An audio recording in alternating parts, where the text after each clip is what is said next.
Hi hello welcome back to my channel.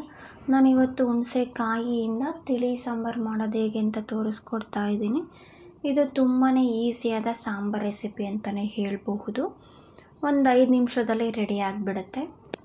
ನಾನಿಲ್ಲಿ ಒಂದು 7ರಿಂದ 8 ಹುಣಸೆಕಾಯಿನ ತಗೊಂಡು ನೀಟಾಗಿ ವಾಶ್ ಮಾಡ್ಕೋತಾ ಇದ್ದೀನಿ.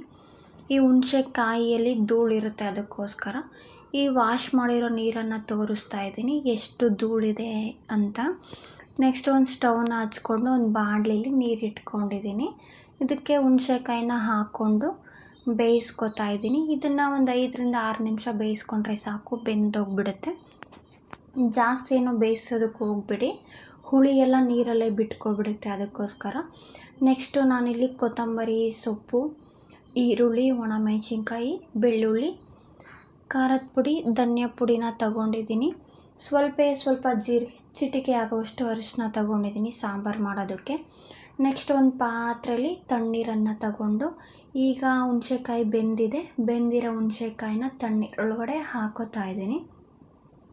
ಈ ಹುಣಸೆಕಾಯಿ ಪೂರ್ತಿ ತಣ್ಣಗಾಗಬೇಕು, ಅಲ್ಲಿವರೆಗೂ ತಣ್ಣೀರಲ್ಲೇ ಬಿಟ್ಕೊಳ್ಳಿ. ಈಗ ಹುಣಸೆಕಾಯಿ ತಣ್ಣಗಾಗಿದೆ. ಈಗ ಒಂದು ಪ್ಲೇಟಲ್ಲಿ ಹುಣಸೆಕಾಯಿನ ಹಾಕೋತಾ ಇದ್ದೀನಿ. ಈ ಹಳ್ಳಿ ಕಡೆ ಅಂತೂ ಹೊಲದಲ್ಲಿ ಕೆಲಸ ಮಾಡೋದಕ್ಕೆ ಬರ್ತಾರೆ ಒಂದು 10, 15, 20 ಜನ ಆ ಥರ. ಅವ್ರಿಗೆ ಏನಪ್ಪ ಮಾಡೋದು ಸಾಂಬಾರು ಅಂತ ಯೋಚನೆ ಮಾಡೋರಿಗೆ ಇದೊಂದು ಈಸಿಯಾದ ಸಾಂಬಾರು ರೆಸಿಪಿ ಅಂತಲೇ ಹೇಳಬಹುದು. ಹುಣಸೆಕಾಯಿನೇ ಬೇಕು ಅಂತ ಏನಿಲ್ಲ, ಹುಣಸೆ ಹಣ್ಣಿಂದಲೂ ಈ ಸಾಂಬಾರನ್ನ ರೆಡಿ ಮಾಡ್ಕೋಬಹುದು. ಒಂದು 20 ಜನಕ್ಕಾಗುವಷ್ಟು ಸಾಂಬಾರನ್ನು ರೆಡಿ ಮಾಡಬಹುದು. ಈಗ ಹುಣಸೆ ಸಿಪ್ಪೆ ಇರುತ್ತಲ್ಲ ಮೇಲೆ, ಅದನ್ನು ತೆಗಿತಾ ಇದ್ದೀನಿ. ನೀಟಾಗಿ ತೆಗೆದಿದ್ದಾಗಿದೆ. ಈಗ ನೀಟಾಗಿ ಇದನ್ನೆಲ್ಲ ಕಿವುಚ್ಕೊಳ್ಳಿ. ಈ ಹುಣಸೆಕಾಯಿಯ ಹುಳಿ ಎಲ್ಲ ಬಿಟ್ಕೋಬೇಕು, ಅಲ್ಲಿವರೆಗೂ ನೀಟಾಗಿ ಕಿವುಚ್ಕೊಳ್ಳಿ. ಈಗ ಹುಳಿ ಎಲ್ಲ ತೆಗೆದಿದ್ದೀನಿ. ಈ ಬೀಜದಲ್ಲೂ ಹುಳಿ ಇರುತ್ತೆ, ಅದನ್ನು ಹಿಂಡಿಬಿಟ್ಟು ಬೀಜ ಸಪ್ರೇಟು, ಹುಳಿ ಸಪ್ರೇಟು ಮಾಡ್ಕೋಬೇಕು. ಈಗ ನೀಟಾಗೆಲ್ಲ ಬೀಜ ಸಿಪ್ಪೆ ಎಲ್ಲ ತೆಗೆದಿದ್ದಾಗಿದೆ. ಹುಳಿನೂ ಸಪ್ರೇಟ್ ಮಾಡಿ ಎತ್ತಿಟ್ಕೋತಾ ಇದ್ದೀನಿ. ನೆಕ್ಸ್ಟ್ ಒಂದು ಬಾಣಲಿನ ಇಟ್ಬಿಟ್ಟು ಒಂದು 2 ಟೇಬಲ್ ಸ್ಪೂನ್ ಎಣ್ಣೆನ ಹಾಕೋತಾ ಇದ್ದೀನಿ.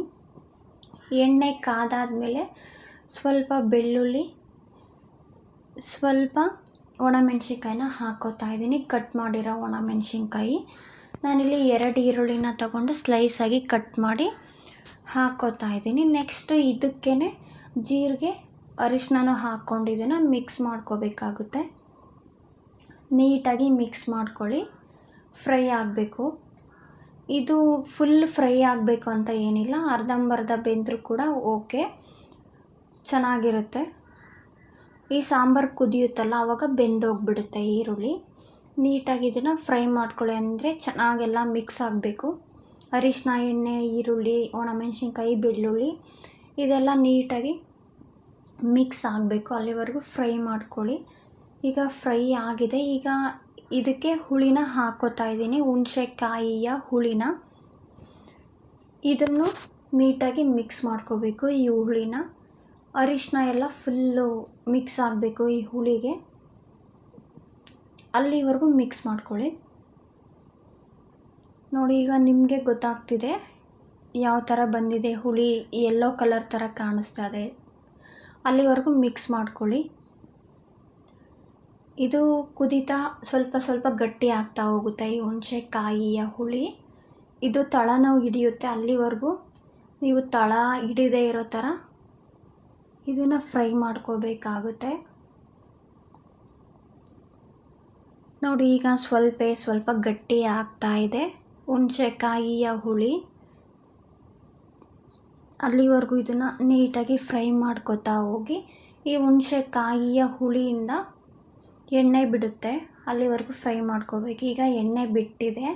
ಇದಕ್ಕೆ ನಾನೊಂದು 2ರಿಂದ 3 ಗ್ಲಾಸು ನೀರನ್ನು ಹಾಕೋತಾ ಇದ್ದೀನಿ.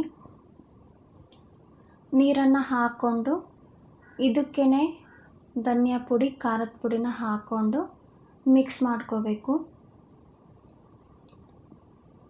ನೋಡಿ, ನಾನಿಲ್ಲಿ ಇವಾಗ ಮಿಕ್ಸ್ ಮಾಡ್ಕೋತಾ ಇದ್ದೀನಿ. ಈ ಖಾರದ ಪುಡಿ ಗಂಟು ಹಾಗೇ ಇದೆ, ಅದನ್ನು ಕೂಡ ನೀಟಾಗಿ ಎಲ್ಲ ಫುಲ್ಲು ಕರ್ಗೋವರೆಗೂ ಮಿಕ್ಸ್ ಮಾಡ್ಕೊಳ್ಳಿ. ಈಗ ರುಚಿಗೆ ತಕ್ಕಷ್ಟು ಉಪ್ಪನ್ನು ಹಾಕಿ ಇದನ್ನು ಕುದಿಸ್ತಾ ಇದ್ದೀನಿ. ನೀಟಾಗೆಲ್ಲ ಕುದಿಬೇಕು. ಈಗ ಇದಕ್ಕೇ ಈ ಕುದಿಬೇಕಾದ್ರೆ ಕೊತ್ತಂಬರಿ ಸೊಪ್ಪನ್ನು ಹಾಕೋತಾ ಇದ್ದೀನಿ. ಈಗ ಸ್ವಲ್ಪ ಚಿಟಿಕೆಯಷ್ಟು ಬೆಲ್ಲವನ್ನು ಹಾಕೋತಾ ಇದ್ದೀನಿ. ನಿಮಗೆ ಬೇಕು ಅಂದರೆ ಹಾಕ್ಕೊಳ್ಳಿ, ಇಲ್ಲಾಂದರೆ ಬೇಡ. ನಮ್ಮ ಮನೇಲಿ ಹುಳಿ ಜಾಸ್ತಿ ತಿನ್ನೋದಿಲ್ಲ, ಅದಕ್ಕೆ ಬೆಲ್ಲನ ಹಾಕೋತಾ ಇದ್ದೀನಿ. ನೋಡಿ, ಈಗ ಸಾಂಬಾರು ರೆಡಿ ಆಗಿದೆ. ನಾನಿಲ್ಲಿ ಬಿಸಿ ಅನ್ನಕ್ಕೆ ಈ ಹುಣಸೆಕಾಯಿಯ ತಿಳಿ ಸಾಂಬಾರನ್ನ ಹಾಕ್ಕೊಂಡು ನಾನಿವಾಗ ಊಟನ ಮಾಡ್ತಾಯಿದ್ದೀನಿ. ತುಂಬಾ ಚೆನ್ನಾಗಿ ಬಂದಿದೆ ಈ ಹುಣಸೆಕಾಯಿಯ ತಿಳಿ ಸಾಂಬಾರು. ನೀವು ಕೂಡ ಒಂದು ಸಲ ಟ್ರೈ ಮಾಡಿ ಮನೇಲಿ, ನಿಮಗೂ ಕೂಡ ಇಷ್ಟ ಆಗುತ್ತೆ. ಈ ಜ್ವರ ಬಂದಿರೋಗಂತೂ ಈ ಸಾಂಬಾರನ್ನ ಮಾಡಿಕೊಟ್ರೆ ತುಂಬಾ ಇಷ್ಟಪಟ್ಟು ತಿಂತಾರೆ. ಈ ವಿಡಿಯೋ ನಿಮಗೆ ಇಷ್ಟ ಆದರೆ ಪ್ಲೀಸ್ ಸಬ್ಸ್ಕ್ರೈಬ್ ಮಾಡ್ಕೊಳ್ಳಿ. Thank you for watching.